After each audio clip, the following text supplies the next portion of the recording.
ಈಗ ಇಂದಿನ ಪತ್ರಿಕೆಗಳ ಇಣುಕು ನೋಟ. ನ ಭೂತೋ ನ ಭವಿಷ್ಯತಿ, ಮರೆಯಲಾಗದ ಮಹಾಕುಂಭಮೇಳ, 45 ದಿನಗಳ ವಿಶ್ವದ ಅತಿದೊಡ್ಡ ಧಾರ್ಮಿಕ ಮಹೋತ್ಸವಕ್ಕೆ ತೆರೆ.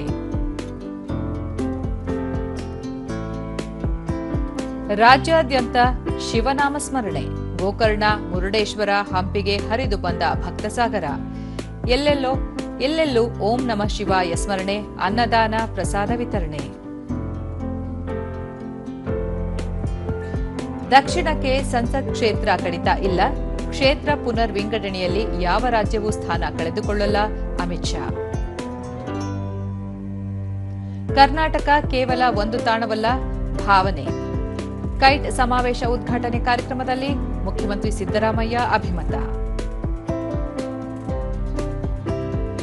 ICC champions trophy cricket, Ibrahim ಆರ್ಭಟ, ಆಂಗ್ಲರು ಔಟ್, ಲಾಹೋರ್ನಲ್ಲಿ ದಾಖಲೆ ಶತಕದಾಟ.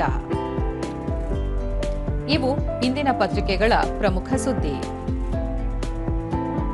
ಉಳಿದಂತೆ ಇನ್ನು ಎಲ್ರಿಗೂ ಸಿಗತ್ತೆ ಪೆನ್ಷನ್, ಸಾರ್ವತ್ರಿಕ ಪಿಂಚಣಿ ಯೋಜನೆ ಜಾರಿಗೆ ಕೇಂದ್ರ ಸರ್ಕಾರ ಸಿದ್ಧತೆ.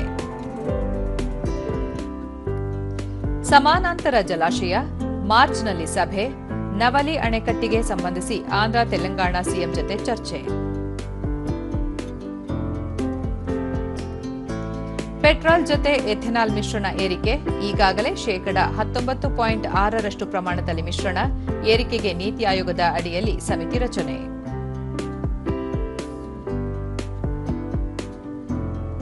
ವೈಯಕ್ತಿಕ ಸಾಲ ನಿಯಮ ಸಡಿಲ, ಆರ್ಬಿಐನಿಂದ ಮೈಕ್ರೋ ಫೈನಾನ್ಸ್ ಕಂಪನಿಗಳಿಗೆ ಹೇರಿದ್ದ ನಿರ್ಬಂಧ ತೆರವು. ಡಬ್ಲ್ಯೂಪಿಎಲ್ ಹ್ಯಾಲಿ ನಟಾಲಿ ಅಬ್ಬರ, ಮುಂಬೈಗೆ ಸುಲಭ ಜಯ, ಯುಪಿ ವಿರುದ್ಧ ಮುಂಬೈಗೆ 8 ವಿಕೆಟ್ ಗೆಲುವು.